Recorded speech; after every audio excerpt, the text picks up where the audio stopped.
বর্তমানে আহলে কোরআন আমাদেরকে বলে যে হাদিস মানার দরকার নাই। আমার বন্ধুও ফিতনায় জড়িত, যদি কিছু বলতেন। মেয়েদেরকে হাফেজা বানালে বিবাহ শাদীর পর তারা স্বামী সংসার ও ছেলে মেয়েদের ঝামেলা নিয়মিত তেলাওয়াত করতে পারে না, ফলে কোরআন মুখস্থ থাকে না। এতে গুনাহগার হবে কিনা কিংবা হাফেজার মর্যাদা পাবে কিনা।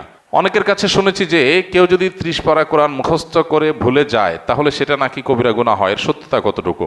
30 পারা কোরআন মুখস্থ করে ভুলে গেলেই শুধু গুনাহ হয়, শুধু সেটা নয়, কোরআনের কোনো আংশিক যদি কেউ মুখস্থ করে, একটা সূরা মুখস্থ করলো, এরপরে সে সেটা ভুলে গেল, এই ভুলে যাওয়াটা যদি তার অবহেলার কারণে হয়, তার নিজস্ব ত্রুটির কারণে হয়, মোতাবাত বা এটাকে ফলো আপ করা, নিয়মিত পড়ার প্রতি অবহেলা করার কারণে যদি ভুলে যায়, তাহলে সে অবশ্যই গুনাহগার হবে, এটা সঠিক। নবী করিম সাল্লাল্লাহু আলাইহি সাল্লামকে মেরাজে আল্লাহ তাআলা বান্দার যত পাপগুলো আছে, গুনাহগুলো আছে, অপরাধগুলো আছে, এগুলো দেখিয়েছেন। কিভাবে তার প্রকৃত রূপ কেমন ছিল সেটা আল্লাহু আলাম।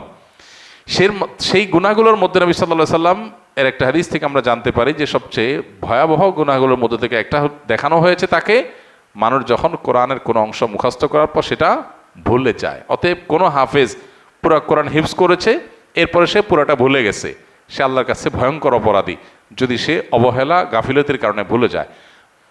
ঠিক একইভাবে কেউ যদি কোনো আংশিক কোনো সূরা, কোনো পৃষ্ঠা, কোনো অংশ বিশেষ মুখস্থ করেছে, এরপর এটা ভুলে গেছে, সেও আল্লাহ তাআলার কাছে এভাবে অপরাধী। তবে এর বিপরীতে কিছু মানুষ আছে যারা কোরআন মুখস্থ করার পর নিয়মিত পড়ে কিন্তু আর ধরে রাখতে পারে নাই, তাহলে অবহেলা নাই এখানে, তার চেষ্টা ছিল, তাহলে সে গুনাহগার হবে না ইনশাআল্লাহ।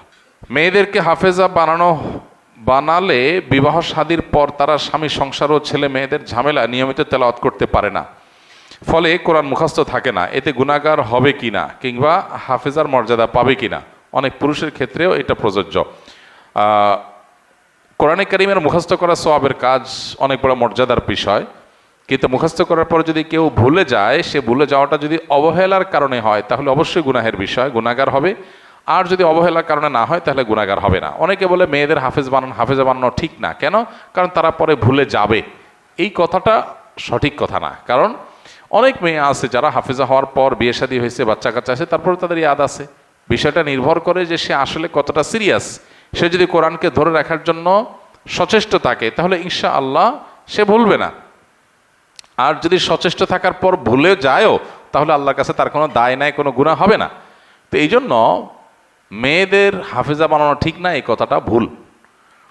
বরং যেটা সঠিক কথা সেটা হলো তাদেরকে হাফেজা বানানোর পাশাপাশি হিফজুজের জন্য তারা ধরে রাখে, সেইটা তাদেরকে বোঝাতে হবে এবং সেটা চেষ্টা চালাতে হবে, বাস। এরপরও চেষ্টার পরও যদি না হয় তাহলে আর কোনো গুনাহ হবে না ইনশাআল্লাহ। বর্তমানে আহলে কোরআন আমাদেরকে বলে যে হাদিস মানার দরকার নাই। আমার বন্ধুও ফিতনায় জড়িত, যদি কিছু বলতেন। আহলে কোরআন যাদের নিজেদেরকে বলে, এরা মূলত মুনকেরে হাদিস, মানে হাদিস অস্বীকারী। যদি কেউ হাদিসকে টোটালি অস্বীকার করে সে মুসলমান থাকে না। আমাদের সমাজে এই টাইপের মানুষ এখন ভরে গেছে।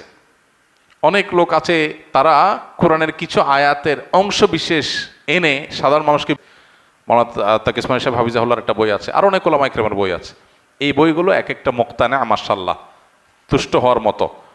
এই বইগুলো পড়লে পরিপূর্ণ বিষয়টা ক্লিয়ার হবে। আমাদের 1 ঘন্টার উপর একটা বক্তব্য আছে, সেখানে আমরা 20-30টা কোরআনের আয়াত এনে হাদিস এই ফিতনায় পতিত হচ্ছে। বিশেষ করে যারা নফসের পূজারী, যারা আত্মপূজারী, এই মানুষগুলো বিভ্রান্ত হচ্ছে। কারণ কোরআন মানলে হাদিস অস্বীকার করলে একটু ফাঁকি ঝুঁকি দেওয়াটা সহজ হয়।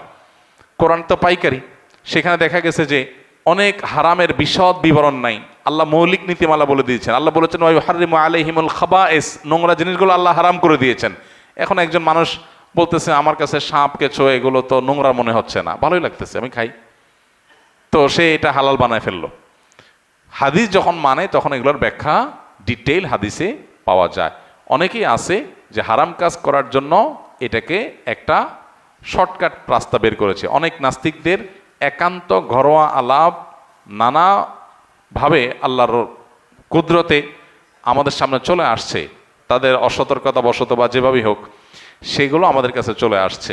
সেগুলোতে পরিষ্কারভাবে দেখা যায় যে নাস্তিকদের প্ল্যান হলো বা ইসলাম শত্রুদের প্ল্যান হলো যে ইসলামকে সরাসরি ধ্বংস করার তাদের যে প্ল্যান আছে, সেটা পাশাপাশি প্ল্যান বির অংশ হিসাবে মুসলমানদের মধ্যে এই জাতীয় শয়তানিগুলোকে বিভিন্নভাবে প্যাট্রোনাইজ করে টিকিয়ে রাখা, বিভ্রান্ত করা মুসলমানদের মধ্যে। এটা একটা বড় ফিতনা, যেটা অমুসলিম বা ইসলাম বিদ্বেষীরা, ইসলামের শত্রুরা, তারা প্যাট্রোনাইজ করে ফান্ড দিয়ে তারা এটাকে টিকিয়ে রাখে। অর্থাৎ হাদিস দরকার কি, কোরআনই তো যথেষ্ট।